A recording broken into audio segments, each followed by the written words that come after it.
मला माहित नव्हतं की पुण्यामध्ये रात्री 3 वाजता गणपती बघण्यासाठी एवढी गर्दी असते. 9:30 वाजता मी कामावरून येत होतो, तोपर्यंत माझा रूममेट सत्या म्हणला की चला आपल्याला बाहेर जायचंय. मग एवढ्याशा जागेत गाडी लावली आणि मग गणपती बघायला निघलो.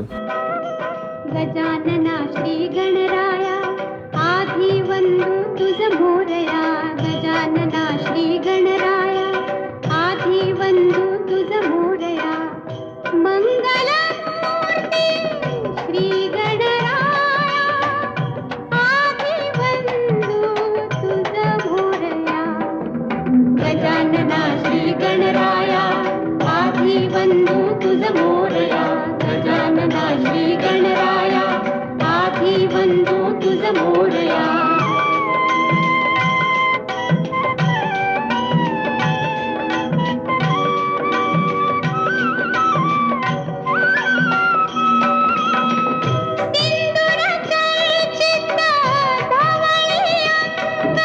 मला वाटलं की 1:30 वाजल्यात म्हणून माघारी घरी जायचं असेल, पण तरी पण दर्शन बाकी होतं.